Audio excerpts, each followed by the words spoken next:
नमस्कार, मैं हूं सुमित अवस्थी। हम हाजिर हैं आपका मनपसंद शो इंडिया चाहता है लेकर, वो खबरें लेकर जिन्हें आपने बताया और हम दिखाने जा रहे हैं। पहले दिन से हमने ये वादा आपसे किया है और उस वादे को हम पूरी ईमानदारी से निभाने की कोशिश कर रहे हैं। इसीलिए इस न्यूज़ शो में आपकी खबर होगी, आपका नजरिया होगा, हम सिर्फ जरिया बनेंगे। यही तो इंडिया चाहता है। तो आज क्या देखना चाहता है इंडिया, क्या जानना चाहता है इंडिया, इसे आप लोगों ने हमको बताया है, जिसे अब हम आपके सामने परोसने जा रहे हैं। आज की खबरों पर हमने आपकी राय मांगी थी। आज हमारे किटी में 4 बड़ी खबरें थी, 3 खबरें और एक अन्य का ऑप्शन था। पहली खबर थी ममता शाह में चैलेंज वॉर, तेल पर सितारों का खेल। दूसरी खबर थी मुंबई से फिर आया कोरोना, ये हमारी तीसरी खबर थी। और हमेशा की तरह चौथी डी ऑप्शन के तौर पर अन्य खबरें थी। इसमें पहली खबर यानी ममता और शाह का एक दूसरे को चैलेंज वॉर को देखना चाहा है 24% लोगों ने। 34% लोगों की पसंद अभी भी पेट्रोल और डीजल के दामों पर जो सितारों के बयान है, उनकी जो चुप्पी है, उस खबर को लोग देखना चाहते हैं। और 18% लोग देखना चाहते हैं, यानी तीसरे नंबर पर खबर आई है मुंबई से कोरोना क्या एक बार फिर पैर पसार रहा है, देश में फैल सकता है। इस खबर को देखने के लिए 18% लोगों ने अपनी राय दी है और अन्य खबरों को 24% लोगों ने प्रायोरिटी दी है। तो आज 19 फरवरी है, साल के 50 दिन बीत गए हैं। 5 दिन से इंडिया क्या चाहता है आपके पसंदीदा शो में हम लगातार ये दिखाते आ रहे हैं और हर दिन इंडिया यही चाहता है कि तेल के रोज बढ़ते दामों पर ब्रेक लगे। लेकिन तेल कंपनियां क्या कर रही है उसे देखिए। इन 50 दिनों में पेट्रोल डीजल की मार सबसे ज्यादा पड़ी है और लोग स्पीडोमीटर की जगह अब फ्यूल मीटर पर नजर गड़ाए रहते हैं। इस फ्यूल मीटर पर देखिए जो 100 रुपए को छूकर बार बार लौट रहा है। साल के 50 दिन में 23 बार, यानी हर दूसरे दिन पेट्रोल डीजल महंगा हुआ है। मतलब 20 से 30 पैसे कर करके पेट्रोल ने जेब पर इस साल का कितना बोझ डाला है वो आप समझिए। पेट्रोल 6 रुपये 48 पैसे महंगा हुआ और तो 23 बार डीजल बढ़ बढ़कर 6 रुपये 73 पैसे इस साल में महंगा हो चुका है। जरा सोचिए, किसी भी दुकान पर आप कोई सामान खरीदने जाएं और हर दूसरे दिन आपको दुकानदार रेट बढ़ाकर बेचे, तो क्या आप वहां से सामान खरीदना पसंद करेंगे? बिल्कुल नहीं करेंगे। लेकिन ये तेल है भाई, ये आपकी मजबूरी है, आपके पास कोई विकल्प नहीं है। तेल कंपनियां रेट बढ़ाती रहती हैं, वो बाजार के हिसाब से चलती हैं, इसीलिए बड़े भाव पर पेट्रोल डीजल भरवाना आपकी मजबूरी है और इस मजबूरी का फायदा उठाया जा रहा है। नतीजा ये है कि फरवरी के 19 दिनों में अब तक 13 दिन तेल कंपनियों के पेट्रोल डीजल के भाव बढ़ाए गए हैं। पेट्रोल इस महीने 3 रुपये 89 पैसे महंगा हो चुका है और डीजल 4 रुपये 12 पैसे महंगा हो चुका है। ये सिर्फ इस महीने की बात है। सोचिए, इसी रफ्तार से अगर पेट्रोल और डीजल के दाम बढ़ते रहे तो आम आदमी यानी हम पर और आप पर कितना बोझ पड़ने वाला है। लेकिन इस पर सत्ता और समाज में ऊंचे पदों पर बैठे लोग क्या सोचते हैं, पहले उनकी राय सुन लीजिए। गडकरी साहब ने बोला है कि इसके लिए इलेक्ट्रिक व्हीकल से लेकर के आ रहे हैं, तो मुझे लगता है 2 साल का टारगेट उन्होंने रखा है, तो फिर तो बिना डीजल पेट्रोल के चल जाएगा काम। और जहां तक हो सके, जैसे मैं सुबह 5 किलोमीटर दौड़ लगाता हूं, साइकिलिंग करता हूं, तो जो आस पड़ोस के जो अपने ऑफिस है ना, लोग साइकिल वाला ट्रेंड शुरू कर दे। इससे हेल्दी भी रहेंगे और सरकार को भी जितना हो सके इसको थोड़ा लोगों को कम से कम मूल्य में दे, उतना ही अच्छा। पर्यावरण है, उसी को ध्यान में रखते हुए ये इस पर चलने से किसी तरह का इम्पैक्ट नहीं होता है, असर नहीं पड़ता है।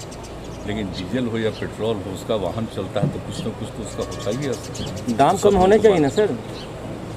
अब दाम बढ़ा हुआ है, दाम तो न बढ़े कम हो ये सबको अच्छा लगेगा, लेकिन अभी तो बढ़ा हुआ है। मेरा ये कहना है, शासन भी एक पक्ष है और हम भी पक्ष है। पेट्रोल डीजल पे हम बात कर रहे हैं, सब्जी मंडी जाएंगे हम स्कूटर से जाएंगे। सब्जी मंडी तो हम जाएं, अपना स्वास्थ्य भी ठीक रखें, साइकिल से चले जाएं ना, कुछ देर के लिए प्रदूषण से भी मुक्ति मिलेगी। तो पेट्रोल को बढ़ाना मतलब ही प्रदूषण मुक्त करना है। पेट्रोल, मेरा ये कहना है कि हमारे दाम एक अलग प्रक्रिया है, पर हमको बचत हमको करनी है ना, सेविंग तो हम भी करें ना। इसी खबर से जुड़ी अब आपको एक पुरानी बात याद दिलाते हैं। बात 48 साल पहले की है। डीजल पेट्रोल महंगा हुआ तो बाकी सामान महंगे हो गए। तब विपक्ष के बड़े नेता हुआ करते थे स्वर्गीय अटल बिहारी वाजपेयी साहब, जो बाद में देश के प्रधानमंत्री बने। पहले प्योर गैर कांग्रेसी प्रधानमंत्री थे तो वो अटल बिहारी वाजपेयी, लेकिन तब वो इंदिरा गांधी सरकार के खिलाफ बैलगाड़ी पर बैठकर संसद पहुंचे थे। वो सरकार के खिलाफ प्रोटेस्ट करने का वाजपेयी साहब का तरीका था। आज इसी तरीके को बिहार विधानसभा में विपक्षी विधायकों ने भी आजमाया। समय बदला है, लेकिन तेल से गैस तक की बड़ी कीमतों के खिलाफ प्रोटेस्ट का अंदाज नहीं बदला है। सामने से घर घर जाकर के गैस का सिलेंडर, गैस का कनेक्शन देने का बीड़ा महंगाई हो रही है, गैस का चूल्हा हम खरीद नहीं पा रहे हैं, गैस हम खरीद नहीं पा रहे हैं, तो क्या बचा बताइए, आप ही लोग बताइए।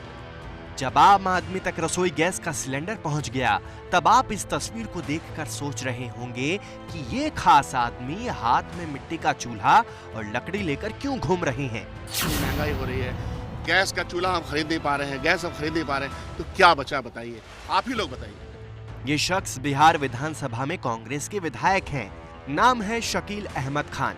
गैस सिलेंडर के दाम में इजाफे के विरोध में इनका चूल्हा चौकी वाला ये अंदाज सामने आया। नरेंद्र मोदी जी की सरकार ने, बिहार सरकार ने कौन सा रास्ता छोड़ा हमारे साथ। पेट्रोल की कीमतें इतनी बढ़ गई, डीजल की कीमतें इतनी बढ़ गई, दूसरे पड़ोसी देशों में इतनी कीमतें नहीं है, कच्चे तेल की कीमत कम होने के बावजूद इतनी महंगाई हो रही है, गैस का चूल्हा हम खरीद नहीं पा रहे हैं, गैस हम खरीद नहीं पा रहे हैं, तो क्या बचा बताइए, आप ही लोग बताइए। सारी सियासत गैस और पेट्रोल डीजल की कीमत में इजाफे को लेकर है। विधायक जी को लगता है कि चूल्हे के धुएं से आंखें उतनी नहीं जलती जितने महंगे गैस सिलेंडर से जेब जलती है। लेकिन बात सिर्फ गैस तक नहीं, बल्कि डीजल और पेट्रोल को लेकर भी है। तेल की, पेट्रोल की कीमत बढ़ गई, गैस की कीमत बढ़ गई और इतनी ज्यादा बढ़ी है कि अब क्या चारा है। इसलिए आरजेडी के विधायक मुकेश रोशन हो या अख्तरुल इस्लाम शाहीन, डीजल पेट्रोल की बढ़ी हुई कीमतों के खिलाफ ये साइकिल से विधानसभा पहुंचे। जब से मोदी सरकार आई है, इस पेट्रोल डीजल के टैक्स के नाम पर 20 लाख करोड़ रुपए का कमाया गया है, जबकि बिहार में अगर 1 लाख करोड़ भी हर साल मिल जाए तो बिहार का कायाकल्प हो जाता है। राजनीति के चौसर पर डीजल पेट्रोल के दामों की गोटियां हर दम बिछाई जाती हैं। जो विपक्ष में होता है वो तेल के बढ़े दाम पर सरकार को घेरता है, और जो सरकार में होता है वो बचाव की दलीलें खोजता है। इस वक्त जब पेट्रोल की कीमत कई जगहों पर शतकीय पारी खेल चुकी है, इस पर राजनीति का एक खेल बिहार में चल रहा है। एक ट्वीट भी हम लोगों ने करवाया था कि बहुत हुई महंगाई, पेट्रोल डीजल की मार, महंगाई की मार, अब की बार मोदी सरकार। अब लोगों को याद करना चाहिए कि क्या हो रहा है। अब पता नहीं, आप जल्द से जल्द 150 पे भी पहुंच जाए। पेट्रोल, डीजल और गैस के बढ़ते दाम से आम लोग परेशान हैं। यह बात नीतीश कुमार अच्छी तरीके से जानते थे। यही वजह है कि उन्होंने इशारों में ही ये कह डाला कि दाम अगर कम रहता तो अच्छा होता। पर अब विपक्ष के लिए एक बारी है कि पूरे सत्र के दौरान नीतीश कुमार और बीजेपी पर हमला करने का। ये तस्वीर 1973 की है। तब डीजल पेट्रोल के बढ़े दाम और महंगाई के विरोध में पूर्व प्रधानमंत्री अटल बिहारी वाजपेयी बैलगाड़ी पर बैठकर संसद पहुंचे थे। 48 साल बाद विरोध के तरीके बदले, सत्ता के चेहरे बदले, लेकिन नहीं बदला तो तेल पर सियासी खेल। सियासत में गैस सिलेंडर, बैलगाड़ियां, साइकिल निकलने का मुहूर्त तय है। पेट्रोल डीजल के दाम बढ़े तो विपक्ष के पिटारे से ये सब निकलना शुरू हो गया। पार्टियां बदलती हैं, पर पेट्रोल, डीजल और रसोई गैस की कीमतों के विरोध के प्रतीक नहीं बदलते। खैर, राजनीति को अगर छोड़ दें तो आम आदमी के लिए ये वक्त बेहद चुनौतियों से भरा हुआ है। सोचिए, अगर 100 रुपए का नोट 1 लीटर पेट्रोल के लिए खर्च करना पड़ेगा तो एक लोअर इनकम या फिर मिडिल इनकम वाले परिवार पर कितना बोझ और आ जाएगा। 2 दिन पहले ही राजस्थान के श्रीगंगानगर में पेट्रोल ने सेंचुरी लगाई थी। अब कई जिले हैं जहां पेट्रोल ने शतकीय पारी खेल ली है। आपको बारी बारी से दिखाते हैं कहां 100 के पार चला गया है। पहले राजस्थान की बात करते हैं। श्रीगंगानगर में तो पेट्रोल की कीमत परसों ही 100 के पार हो गई थी। अब धौलपुर और हनुमानगढ़ में भी पेट्रोल और डीजल की कीमत 100 रुपए के पार जा चुकी है, यानी 3 फिगर्स में आ चुकी है। बात मध्य प्रदेश की करते हैं। मध्य प्रदेश में पेट्रोल 101 रुपए के पार जा चुका है प्रति लीटर। अनूपपुर नाम के शहर में 101 रुपए लीटर, तो बालाघाट और शहडोल में पेट्रोल ने शतक लगा दिया है। इसके अलावा एमपी के 5 शहर ऐसे हैं जहां पेट्रोल 99 रुपए पर बिक रहा है, यानी कभी भी 100 का आंकड़ा वो पेट्रोल छू सकता है। इसीलिए जहां पेट्रोल 100 के पार है वहां के लोगों का दर्द आपको जरूर सुनना चाहिए। कुछ समय पहले जिस तरह से वो सर्वाइवल ढूंढता था 100-200 रुपए के पेट्रोल में, आज की डेट में वही 500 रुपए का पेट्रोल डलवा के वो आदमी वो चीज़ नहीं पा रहा है जो कुछ समय पहले ये चीज़ मिलती थी। तो ऐसी सरकार किस काम की जो इंसान का जीना मुश्किल कर दे। पहले जो जबलपुर का टूर यहाँ से जो है 4,000 रुपये 45 में होता था, वही समय 6,000 रुपये से नीचे पड़ी ना, 5-4 हज़ार के तो तेल लगने लगा है इस समय पे। इतना महंगा हो गया है और हर चीज़ महंगी होती जा रही है। पहले आदमी 100 का तेल डलाता था, दिन भर घूमता था, आज 50 का तेल डलाओ तो 100 के बराबर तेल आ रहा है। अब तो लग रहा है कि हमको मोदी जी वो पुराने वाले दिन दे दें कि बहुत हुई महंगाई की मार अब की बार मोदी सरकार, बहुत हुई पेट्रोल डीजल की मार अब की बार मोदी सरकार। लगातार जिस तरीके से पेट्रोल के रेट बढ़ रहे हैं तो लगता तो यह नहीं है कि पेट्रोल के रेट बढ़ रहे हैं, ऐसा लग रहा है कोई क्रिकेट की बैटिंग चल रही है और शतक और इसी क्रम पे चलता चला जा रहा है। ये समझो जब से सरकार आई है केवल जनता मर रही है, उसके अलावा और कुछ नहीं हो रहा है। ठीक है, पेट्रोल के दाम बढ़ रहे हैं, जिस चीज़ पे देखो उसी चीज़ पे दाम ही बढ़ रहा है। और क्या हो रहा है जनता के लिए? कोई चीज हो रही हो तो आप बताओ। डीजल पेट्रोल के दाम पर राजनीतिक दल अपनी सुविधा से बयान देते हैं। कांग्रेस के रणदीप सुरजेवाला को अभी आपने सुना, अभी आप सुनेंगे भी। वो केंद्र सरकार को कोस रहे हैं, लेकिन राज्य भी अपने वैट को थोड़ा कम कर दें। जितनी राज्य सरकारें हैं तो लोगों को राहत मिल जाएगी। राजस्थान में कांग्रेस की सरकार है जहां पेट्रोल 100 के पार है। अशोक गहलोत चाहें तो राहत दे सकते हैं। कई जिले ऐसे हैं। वैसे ही मध्य प्रदेश में बीजेपी की सरकार है शिवराज सिंह चौहान की, वो चाहे तो पेट्रोल के वैट में कमी कर दें और कई जिलों में दाम कम हो सकते हैं। ये राजनीति कब सत्ता के गलियारों से निकलकर फिल्मी सितारों की दुनिया में चली जाती है, इसकी भी एक झलक आपको दिखा देते हैं। मनमोहन सिंह सरकार के समय जो फिल्मी सितारे डीजल और पेट्रोल के बढ़ते दाम को लेकर चुभने वाले ट्वीट करते थे, वो आज चुप हैं। तो महाराष्ट्र में कांग्रेस बिफरी हुई है और अब उस पर राजनीति भी शुरू हो गई है। कई शख्स किसी मुद्दे पर ट्वीट करेगा, यह नहीं कहा जा सकता। ये मैं इसलिए कह रहा हूं कि बहुत से फिल्मी सितारों को लेकर टिप्पणियां की गई। ये फिल्मी सितारों का निजी मामला है कि वो कब ट्वीट करें या कब रिएक्शन दें या नहीं दें। इसीलिए चाहे वो अमिताभ बच्चन हो या अक्षय कुमार हो या कोई और, उन पर यह दबाव नहीं डाला जा सकता कि चूंकि पिछली सरकार के समय डीजल पेट्रोल के बड़े दाम की आलोचना की थी तो अब भी कीजिए ही। लेकिन फिल्मी सितारों को भी ये जरूर ध्यान रखना चाहिए। ध्यान से सुनिए इस बात को कि अगर आप कोई बात कहते हैं तो उसकी तारीफ होती है, आपको अच्छा लगता है, लेकिन अगर कोई व्यक्ति उससे असहमत है और वो आलोचना करता है तो उसके लिए भी आपको तैयार रहना होगा। जिस अक्षय कुमार पर महाराष्ट्र में कांग्रेस आग बबूला हो रही थी, वो डीजल पेट्रोल की कीमत में लगी आग पर खामोश है, लेकिन राजस्थान के जैसलमेर के मरु महोत्सव का प्रचार जरूर कर रहे हैं। ध्यान दीजिएगा, राजस्थान में कांग्रेस की सरकार है। कांग्रेस के लोग मुंबई में अक्षय कुमार का विरोध कर रहे हैं। राजस्थान की सरकार उनको ब्रांड एम्बेसडर बना रही है। ये सब कुछ राजनीति में हो रहा है।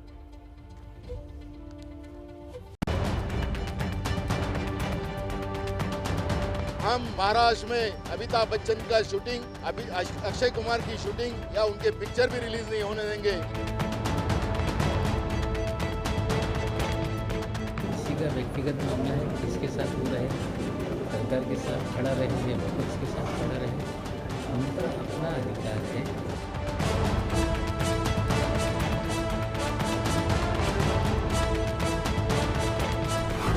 अपनी ही कही बात कब पलटकर आपके लिए मुसीबत बन जाए ये कहा नहीं जा सकता।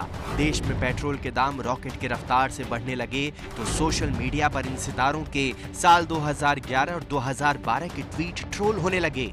लोग ये सवाल उठाने लगे कि जब पेट्रोल डीजल की कीमत 73 रुपए के आसपास थी तो ये सितारे गाड़ियां जलाने और साइकिल निकालने की बात कर रहे थे, और अब जब 100 रुपए के पार है तो कुछ बोलते क्यों नहीं। सोशल मीडिया के ट्रेंड को महाराष्ट्र कांग्रेस ने मुद्दा बना लिया और फिर सामने आया कांग्रेस के प्रदेश अध्यक्ष नाना पटोले का धमकी भरा बयान।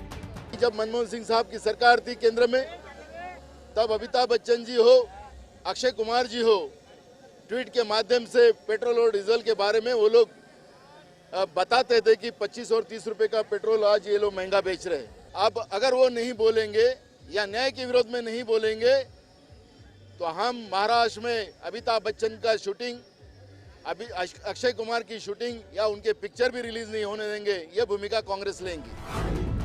नाना पटोले ने हाल ही में महाराष्ट्र में कांग्रेस की कमान थामी है। पिछले विधानसभा चुनाव में कांग्रेस चौथे नंबर की पार्टी थी। जाहिर है उन्हें मुद्दे की तलाश है और इस मुद्दे में तो स्टार पावर भी है और आम आदमी का सरोकार भी। राजनीति चमकाने का इससे बढ़िया मौका भला और क्या चाहिए। नाना पटोले जी का ये पब्लिसिटी स्टंट है।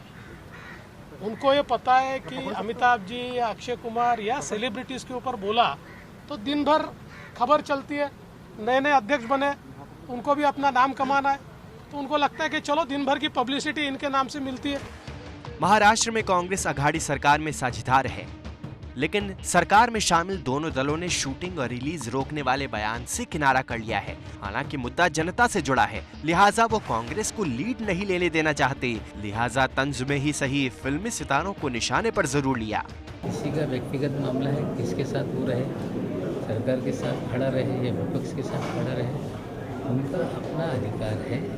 पिक्चर नहीं लगने देंगे, शूटिंग नहीं होने देंगे, हमें लगता है ये तरीका ठीक नहीं। 1000 रुपये पेट्रोल खरीदने वालों को पेट्रोल की महंगाई से कोई भी फर्क नहीं पड़ता। कांग्रेस फिल्मी सितारों पर हमलावर हुई तो बीजेपी उन्हें बचाने के लिए फील्ड में उतर आई। देश हित के फ्लेवर में राजनीति का कलेवर चढ़ाकर कांग्रेस के साथ महाराष्ट्र की अघाड़ी सरकार पर निशाना साध दिया है।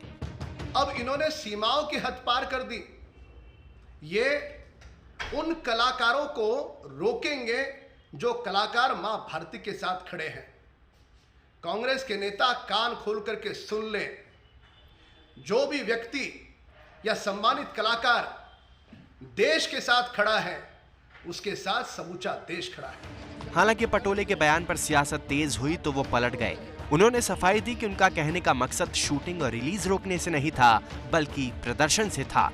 वैसे नाना पटोले भी क्या करें, 2 साल पहले ही वो लौटकर बीजेपी से कांग्रेस में आए हैं और अब उन पर कांग्रेस को महाराष्ट्र की सियासत में वापसी कराने की बड़ी जिम्मेदारी है। नाना पटोले ने अपने राजनीतिक करियर की शुरुआत कांग्रेस पार्टी से की। महाराष्ट्र के साकोली विधानसभा क्षेत्र से वो 3 बार विधायक चुनकर आए। साल 2014 के लोकसभा चुनाव के पहले उन्होंने भाजपा का दामन थाम लिया और भंडारा गोंदिया लोकसभा क्षेत्र से प्रफुल्ल पटेल को हराकर संसद पहुंचे। लेकिन मोदी सरकार के पहले कार्यकाल के दौरान ही साल 2018 में नाना पटोले ने भाजपा से नाता तोड़ लिया और कांग्रेस पार्टी से जुड़ गए। हाल ही में कांग्रेस पार्टी ने उन्हें महाराष्ट्र कांग्रेस प्रदेश अध्यक्ष की जिम्मेदारी दी है। पेट्रोल डीजल की कीमतों के मुद्दे पर सियासी दल जनता के बीच हमेशा से स्कोर करते आए हैं। उस पर से जब फिल्मी सितारों की बात जुड़ जाए तो मामले में मसाला ज्यादा आ जाता है। डीजल पेट्रोल की कीमतों की आंच पर अभी ये मसालेदार सियासत आगे भी पकती रहेगी। दाम क्या है अमिताभ बच्चन जी और अक्षय कुमार को मालूम नहीं। हमने आपको बताया कि किस तरीके से तमाम जिलों में अब दाम 100 रुपए के पार जा चुके हैं। देश में इस वक्त 7 जिले हैं जहां पेट्रोल की कीमत 100 के पार है। लेकिन देश भर की बात करें तो लगभग पूरे देश में पेट्रोल की कीमत या तो 90 के आसपास है या फिर 90 और 100 के बीच में दिखाई दे रही है। यानी लोगों को हर जगह महंगा पेट्रोल खरीदने पर मजबूर होना पड़ रहा है। डीजल के दाम भी लगातार बढ़ते जा रहे हैं। अब हम आपको दिखाते हैं कि लोगों का नुकसान सरकारों का फायदा कैसे बन रहा है। यह आंकड़ा जरा ध्यान से देखिएगा। पिछले साल अप्रैल से सितंबर के बीच का यह आंकड़ा है। ये वो वक्त था जब देश में लॉकडाउन था और उसके बाद अनलॉक की तरफ देश धीरे धीरे आगे बढ़ रहा था। कुछ आंकड़े आपके सामने रखते हैं। एक्साइज टैक्स से केंद्र की कमाई थी 1,31,545 करोड़ रुपए। यह अप्रैल से सितंबर 2020 की बात है। वैट राज्य सरकारों की कमाई थी 78,164 करोड़ रुपए। कुल टैक्स 2,37,338 करोड़ रुपए सरकार को मिल रहे थे इस टैक्स लगाने की वजह से। आगे बढ़ते हैं। अब आंकड़े को देखिएगा, बहुत दिलचस्प आंकड़ा है ये साफ तौर पर दिखाता है कि ये तमाम सरकार के खजाने में चीजें जा रही थी। पेट्रोलियम सेक्टर से होने वाली इसी कमाई को लेकर कांग्रेस अब मोदी सरकार को निशाने पर ले रही है। कांग्रेस ने फैसला किया है कि वो पूरे देश में तेल की बढ़ती कीमतों के खिलाफ प्रदर्शन करेगी। बीजेपी का नया नाम बन गया है भयंकर जन लूट पार्टी 11 दिन से लगातार पेट्रोल और डीजल की कीमतें बढ़ रही हैं। 1 मई 2019 यानी दूसरा कार्यकाल संभालने से आज तक पेट्रोल की कीमतों में 15 रुपया 21 पैसे प्रति लीटर और डीजल की कीमतों में 15 रुपया 33 पैसे प्रति लीटर का इजाफा या बढ़ोतरी हुई है। मोदी सरकार दोनों हाथों से देश की जनता की जेब लूट रही है और उनकी गाड़ी कमाई पर डाका डाल रही है। एक तरफ चौतरफा महंगाई की मार है और दूसरी तरफ पेट्रोल, डीजल और गैस के दामों की भरमार है। देश के कई हिस्सों में तो पेट्रोल 100 पार और डीजल 90 पार हो गया है। इंडिया चाहता है देश का इकलौता ऐसा न्यूज शो है जिसे देश के लोग बनाते हैं, चलाते हैं, क्योंकि हम आपसे पूछते हैं कि आप क्या देखना चाहते हैं और जो आप कहते हैं वही हम दिखाते भी हैं। यही वजह है कि इसी हफ्ते जब सोमवार से यह शो शुरू हुआ तब से लेकर अब तक जनता की पसंद के मुताबिक हम पेट्रोल और डीजल के बढ़ते दामों को पहली खबर के तौर पर आपको दिखाने की कोशिश कर रहे हैं, क्योंकि आपने ऐसा चाहा है हमसे। इस कार्यक्रम के एक छोटे से हिस्से को लेकर कुछ प्रतिक्रियाएं भी सामने आई हैं। जैसा कि मैंने आपसे पहले कहा था कि अगर कोई हमारी आलोचना करेगा उसको भी हम दिखाएंगे। आज कुछ टिप्पणियां हुई हैं सोशल मीडिया पर, आलोचना को जबरन करने की कोशिश की गई है, वो मैं आपको पहले दिखाता हूं, क्योंकि उसके बाद इस चीज को समझना जरूरी है कि दरअसल ये कौन कह रहा है और किस लिए कह रहा है। समाजवादी पार्टी की प्रवक्ता हैं जूही सिंह जी, वो लिखती हैं कि आप तो ऐसे ना थे, मुझे टैग करती है @अवस्थी इस पर। सुनने का फेर है कि शब्दों का हेरफेर। खैर, बढ़ते डीजल पेट्रोल के दामों के सरकारी एहसान का बोझ हम ज्यादा दिन नहीं सह पाएंगे। और उन्होंने एक क्लिप जो 20 सेकंड की है उस 20 मिनट की खबर से निकालकर अपने हैंडल पर उसको टैग भी किया। इसी तरीके से आम आदमी पार्टी की कर्नाटक यूनिट है, उनका ट्विटर हैंडल है @आप कर्नाटका। वो लिखते हैं journalism was suppose to be the 4th pillar of democracy. ये ट्वीट भी आपके सामने है। आलोचना करने की कोशिश की गई है, वही 20 सेकंड की क्लिप जहां पर यह बताने की कोशिश की गई कि सरकार को जो आमदनी होती है पेट्रोल डीजल के पैसों से, वो सामाजिक क्षेत्र के जो काम होते हैं, इंफ्रास्ट्रक्चर क्षेत्र के जो काम होते हैं, उन पैसों से सरकार वो तमाम स्कीमें चलाती है। और ये सिर्फ मोदी सरकार नहीं कर रही है, ये बीते 75 सालों से ये काम होता आ रहा है। ऐसे कुछ और भी ट्वीट आए और उन लोगों ने उसे भेजा जिनको सिर्फ अंधेरा नजर आता है। पिछले दिनों हमने डीजल पेट्रोल के दाम पर 20 मिनट से ज्यादा का कार्यक्रम लगभग हर रोज किया, लेकिन इनको सिर्फ 20 सेकंड की एक क्लिप दिखाई दी जिसमें हमने बताया कि डीजल पेट्रोल से होने वाली कमाई से कैसे सरकारें विकास के कामों को आगे बढ़ाती हैं। 20 मिनट तक हमने तेल के बढ़ते दामों पर केंद्र से लेकर राज्य सरकारों को आईना दिखाया, लेकिन इन लोगों को जिन्होंने ये ट्वीट किए उनको ये नहीं दिखाई दिया। हमने यहां तक कहा कि कैसे चुनाव के समय तेल का दाम या तो कम हो जाता है या थम जाता है, और वो कोई भी राजनीतिक पार्टी क्यों ना हो, वो दरअसल ऐसा ही करती है। इन लोगों से हमारी कोई दुश्मनी नहीं है। जो लोग हमारे खिलाफ ट्वीट कर रहे हैं, इनकी आलोचना का भी हम स्वागत करते हैं, लेकिन आलोचना तो आलोचना होनी चाहिए ना, वो केवल एजेंडा नहीं होना चाहिए। दोनों सकारात्मक होने चाहिए, चाहे एजेंडा हो चाहे सुझाव है। वैसे ये भी इस शो की खासियत है, हम वही दिखाते हैं जिसे इंडिया देखना चाहता है। और बड़े फख्र के साथ मैं ये कह सकता हूं कि कोई भी वक्त, कोई भी व्यक्ति, कोई भी न्यूज़ चैनल उस तरीके से बढ़ते दामों को कवर नहीं कर रहा जिस तरीके से एबीपी न्यूज़ ने बीते एक हफ्ते से इसको कवर किया है और आप तक बात पहुंचाई है। कुछ लोग अपना मकसद पूरा करने के लिए, सियासत करने के लिए, अपने फॉलोअर बढ़ाने के लिए इस तरह की बात करते हैं। हमको उनको भी हम सलाम करते हैं कि हम उनके कुछ काम तो आए। आज इंडिया चाहता है कि दूसरी पसंद जो आप दर्शकों ने पसंद की थी जिस खबर को, वो थी बंगाल के चुनाव की तरफ का रुख, जहां पर केंद्रीय गृह मंत्री अमित शाह और पश्चिम बंगाल की मुख्यमंत्री ममता बनर्जी में चैलेंज वॉर जमकर छिड़ा हुआ है। आपको कुछ चुनौतियां दिखाते हैं। अपनी पार्टी के इन दोनों दिग्गजों पर चुनौतियों के वार पलटवार किए जा रहे हैं, जिसमें एक अहम मुद्दा है ममता सिर्फ नंदीग्राम से चुनाव लड़ती हैं या नहीं लड़ती हैं। दूसरा मुद्दा है चैलेंज वॉर का कि ममता के भतीजे बनाम अमित शाह के बेटे का।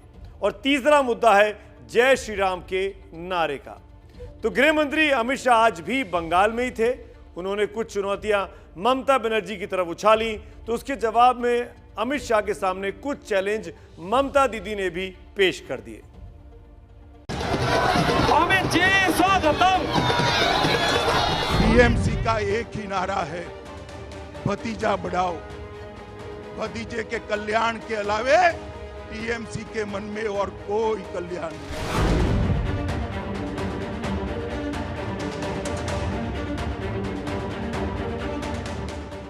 बीजेपी की उम्मीदों की ये साइकिल क्या मुख्यमंत्री के दफ्तर तक पहुंचेगी, जहां से पश्चिम बंगाल की हुकूमत चलती है? इस सवाल का जवाब ढूंढने के लिए गृह मंत्री अमित शाह और पश्चिम बंगाल के मुख्यमंत्री ममता बनर्जी में सीधी टक्कर हो रही है। अमित शाह वर्सेस ममता दीदी, ये टक्कर है बिल्कुल सीधी। शाह और दीदी के इस चैलेंज वार में पहला चैलेंज चुनाव लड़ने को लेकर है, क्योंकि ममता भवानीपुर की अपनी परंपरागत सीट के साथ ही नंदीग्राम से भी लड़ रही हैं और शाह की चुनौती है कि दम है तो सिर्फ नंदीग्राम से लड़कर दिखाएं दीदी। इतना विश्वास है तो दो जगह से नहीं लड़ना चाहिए, मगर मैं उनको कंपेल नहीं कर सकता। आयु में भी मुझसे बड़ी है, अनुभव में भी बड़ी है, मगर जनता को ये दिखाना है कि मेरी पार्टी जीतने वाली है और मैं आज भी पॉपुलर हूं, तो एक ही सीट पर से लड़ना चाहिए और नंदीग्राम से लड़ना चाहिए, क्योंकि वो बोल गई है। नंदीग्राम वो जगह है जहां टाटा के खिलाफ किसानों के आंदोलन को आधार बनाकर ममता ने लेफ्ट के 34 साल पुराने सत्ता के दुर्ग को गिरा दिया था। अब उसी नंदीग्राम में जब ममता के लेफ्टिनेंट शुभेंदु अधिकारी को अमित शाह अपने पाले में ले गए, तो ममता ने नंदीग्राम से चुनाव लड़ने का ऐलान करके शाह को चुनौती दे दी। सीट एमनिते এটা জেনারেল সিট, কাজেই কোনো অসুবিধা নেই। এমনকি আমি যদি নন্দীগ্রামে দাঁড়াই কেমন হয় ভাবছিলাম, কথার কথা একটু বললাম, একটু ইচ্ছে হলো ভবানীপুরেও আমি ভালো প্রার্থী দেব, ওটা আমার ভালোবাসার জায়গা। বক্সিকে বলবো নন্দীগ্রামেও আমার নামটা যেন থাকে। ममता और शाह के बीच दूसरी चुनौती वंशवाद को लेकर है। गृह मंत्री अमित शाह ने दीदी भतीजा कहकर ममता और उनके भतीजे अभिषेक बनर्जी पर चुटकी ली, तो ममता ने मोर्चा संभाला। कल गृह मंत्री शाह को खुली चुनौती दी कि वो पहले भतीजे अभिषेक के खिलाफ ही चुनाव लड़कर दिखाएं। और खाली दीदी और भतीजा, अरे दीदी के पोरे लोड़ भी आगे भतीजा के लोड़। এতই যদি তোদের দিদি আর ভাতিজা বলতে হয়, তাহলে আমি চ্যালেঞ্জ করছি অমিত শাহকে, first you contest with Abhishek Banerjee and tell the name. Mamata इतने पर नहीं रुकी। अमित शाह ने ममता पर वंशवाद का आरोप लगाया, तो ममता ने नहले पर दहला ये कहकर फेंका कि अमित शाह के बेटे जय शाह बीसीसीआई के सचिव कैसे बन गए। शाह और ममता के बीच तीसरा चैलेंज वार जय श्री राम को लेकर है, जिसकी शुरुआत 23 जनवरी को नेताजी सुभाष चंद्र बोस के जयंती कार्यक्रम से हुई। उस सभा में ममता बोलने के लिए उठी तो कुछ लोगों ने जय श्री राम का नारा दे दिया। इस पर ममता ने विरोध में भाषण नहीं दिया। लेकिन किसी को आमंत्रण करके, निमंत्रित करके उसको बेइज्जत करना ये आपको शोभा नहीं देता है। मैं फिर आप लोगों को कहेंगे, यही on protest of that I am not telling anything. जय हिंद, जय बांग्ला। अगर मुझे ये मालूम नहीं पड़ता कि हम तो नारा लगवाते हैं, लोग लगाते हैं, अब तो स्थिति आई है कि लोग लगाते हैं, हमें साथ में लगाना पड़ता है। मगर तृणमूल कांग्रेस को इससे डर क्यों लग रहा है? इससे परेशानी क्या है भैया? जय श्री राम। उसके बाद बीजेपी ने जय श्री राम के नारे को ही एक बड़ा मुद्दा बना दिया। ये बंगाल के अंदर माहौल ऐसा कर दिया कि जय श्री राम बोलना माने गुनाह है। अरे बनता दीदी, बंगाल में जय श्री राम नहीं बोलना जाएगा तो कहां पाकिस्तान में बोला जाएगा क्या? मैं आपको वादा कराता हूं, चुनाव समाप्त होते ममता दीदी भी जय श्री राम बोलती हो जाएगी, आप चिंता मत करिए। वैसे इन सारी चुनौतियों के मूल में वो चुनौती है जिससे ममता जूझ रही हैं। आखिर वो जीत की हैट्रिक लगा पाएंगी या नहीं? तो आपने देखा किस तरीके से ममता बनर्जी और अमित शाह में इस वक्त बेहद दिलचस्प चैलेंज वॉर छिड़ गया है। लेकिन इससे ज्यादा ये जंग टीएमसी और बीजेपी के लिए है। दोनों पार्टियां, उनके टॉप के नेता ये चुनाव जीतने के लिए एड़ी चोटी का जोर लगा रहे हैं। इसमें इनके सामने कुछ चुनौतियां हैं और कुछ मुश्किलें भी हैं। जहां टीएमसी को 10 साल तक सत्ता के कारण एंटी इनकम्बेंसी का सामना करना पड़ सकता है, वहीं बीजेपी के सामने डीजल और पेट्रोल के दाम और किसानों के प्रोटेस्ट का मुद्दा एक अहम चुनौती है। जहां टीएमसी को ये डर हो सकता है कि अगर वोटों का धर्म के आधार पर तीखा विभाजन हुआ तो उसका खेल बिगड़ सकता है, वहीं बीजेपी के सामने चुनौती इस बात की है कि ममता के सामने उसके पास कोई मुख्यमंत्री का चेहरा अभी तक नहीं है। जहां टीएमसी के लिए मुस्लिम वोटरों में विभाजन मुश्किलें पैदा कर सकता है, क्योंकि ममता कांग्रेस गठबंधन के साथ ओवैसी भी दावेदार हैं, तो वहीं बीजेपी की चुनौती हिंदू वोट को अपने पक्ष में लामबंद करने की है।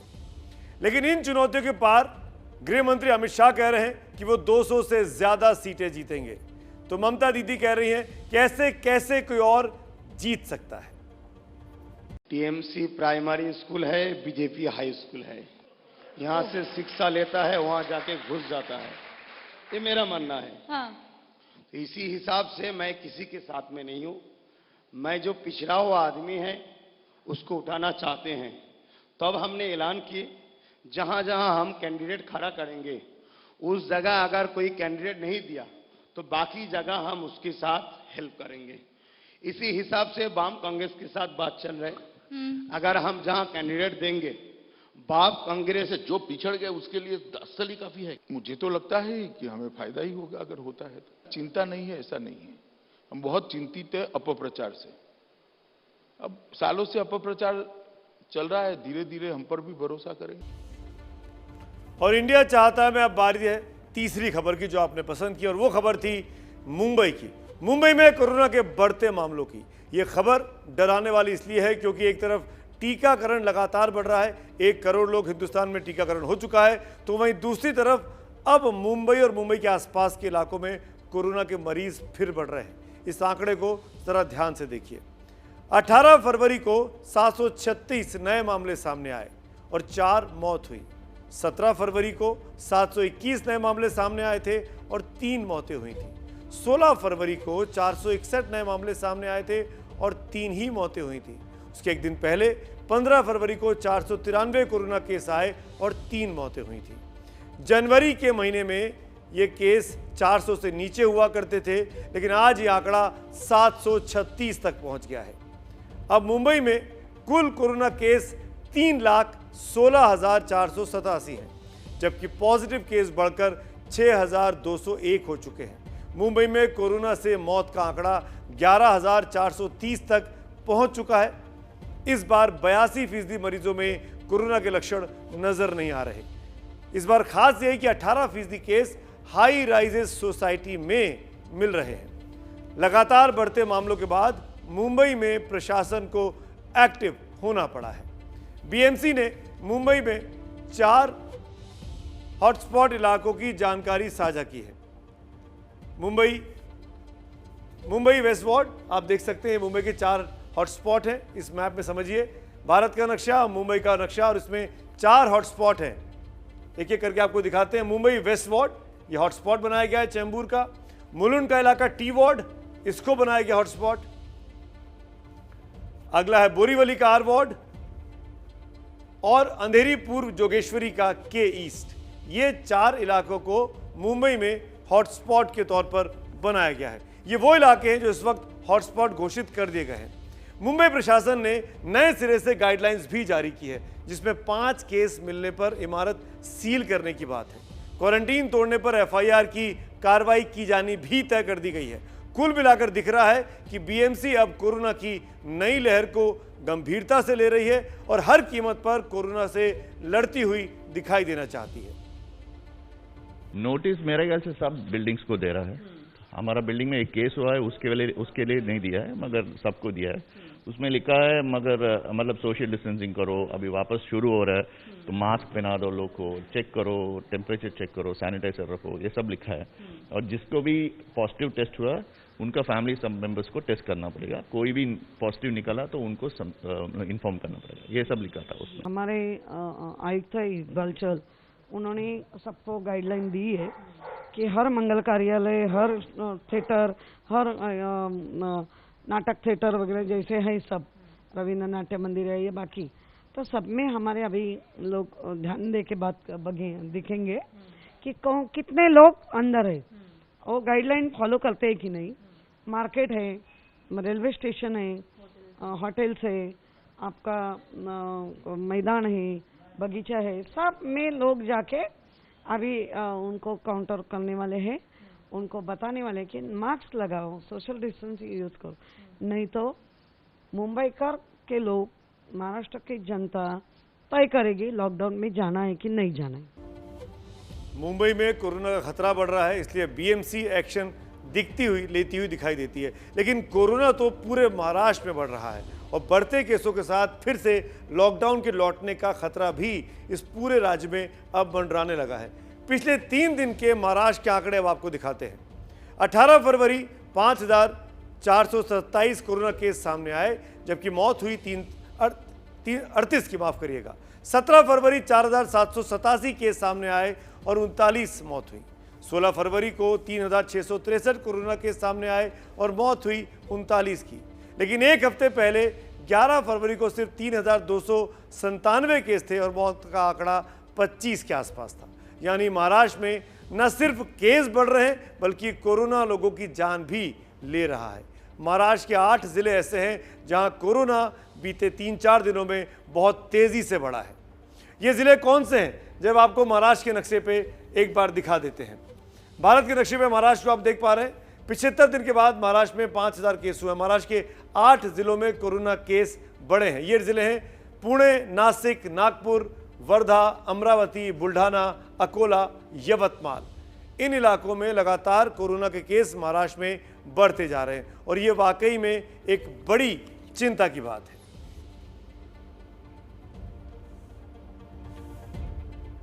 महाराष्ट्र में 3 जिलों अमरावती, अकोला और यवतमाल ने आंशिक यानी रविवार को लॉकडाउन की शुरुआत हो चुकी है।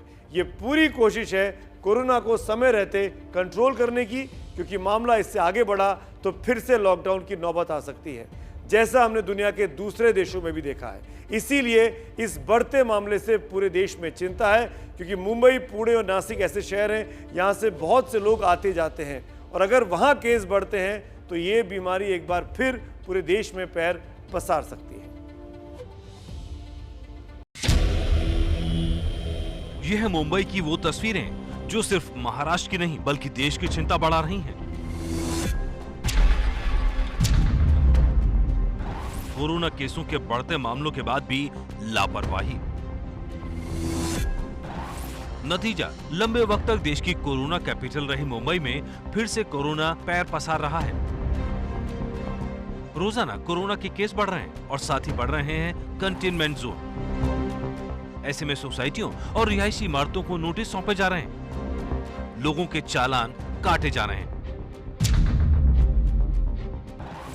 मुंबई ही नहीं, महाराष्ट्र में भी बढ़ते कोरोना केसों ने सरकार के माथे पर चिंता की लकीर खींच दी है। ऐसा लग रहा है जैसे राज्य में कोरोना की तीसरी लहर का वार हो रहा है। खुद महाराष्ट्र के स्वास्थ्य मंत्री कोरोना की चपेट में आ गए, यानी मुंबई में आम से लेकर खास तक फिर से कोरोना की चपेट में आना शुरू हो गए।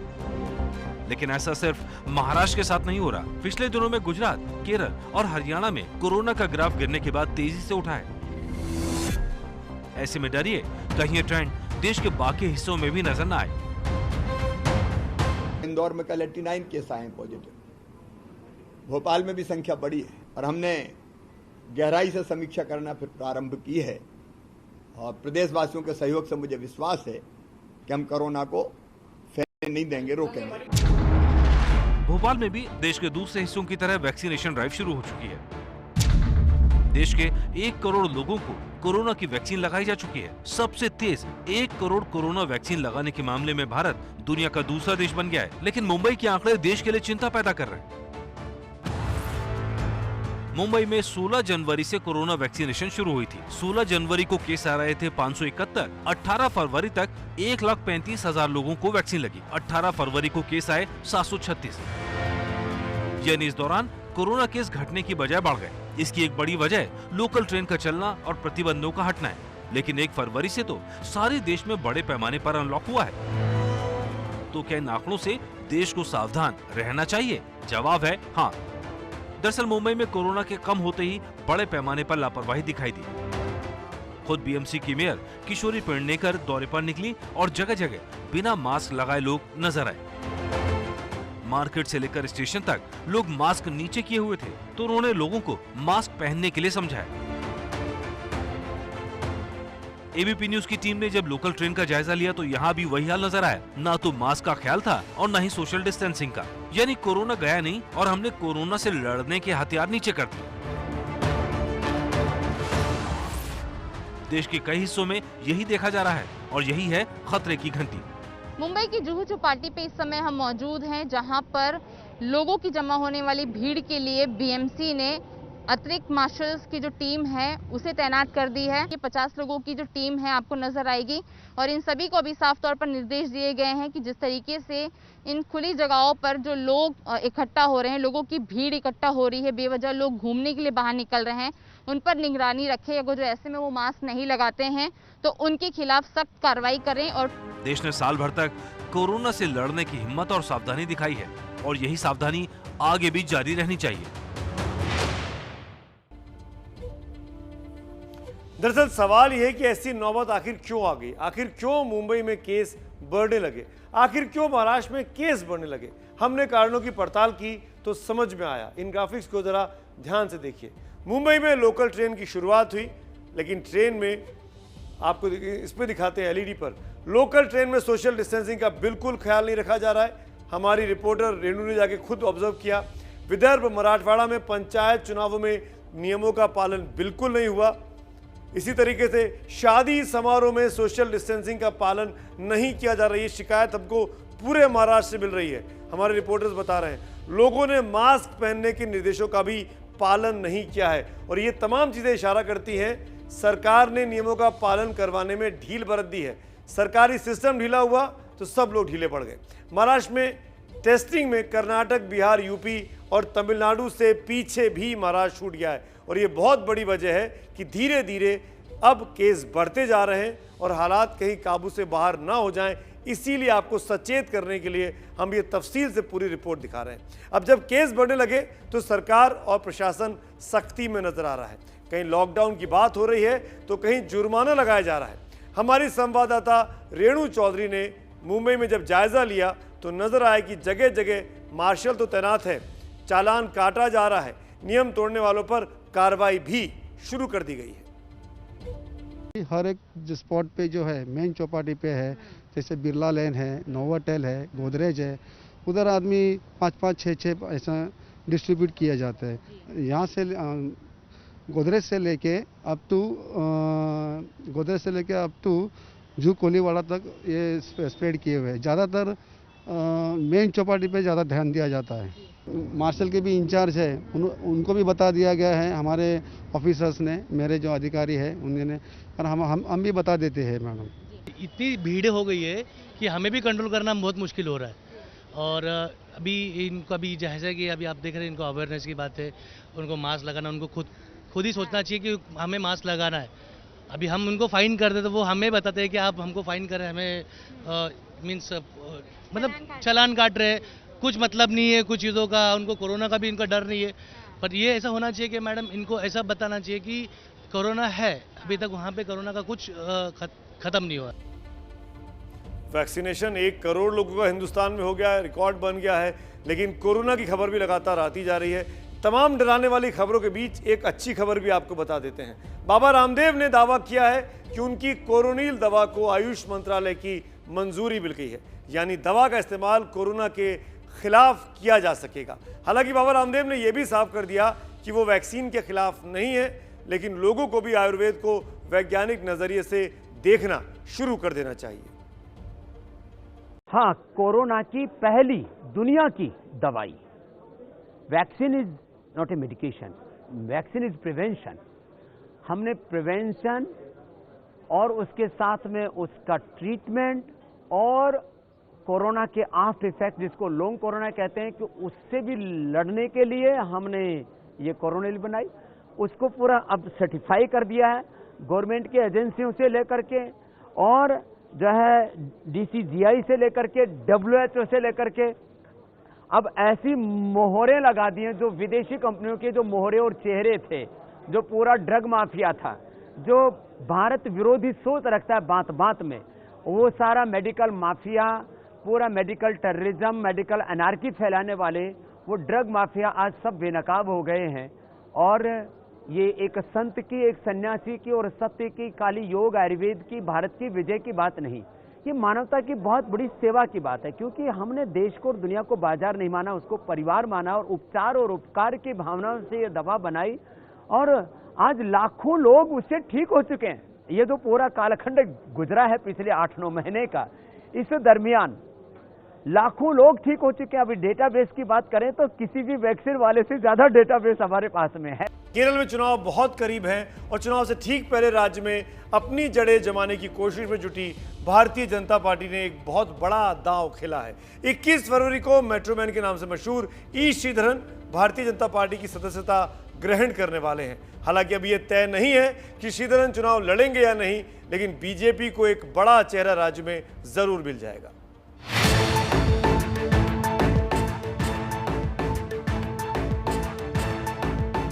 मेट्रोमैन ई श्रीधरन देश में मेट्रो रेल का जो जाल फैल रहा है, उसकी नींव रखने का श्रेय अगर किसी को जाता है तो वो है ई श्रीधरन।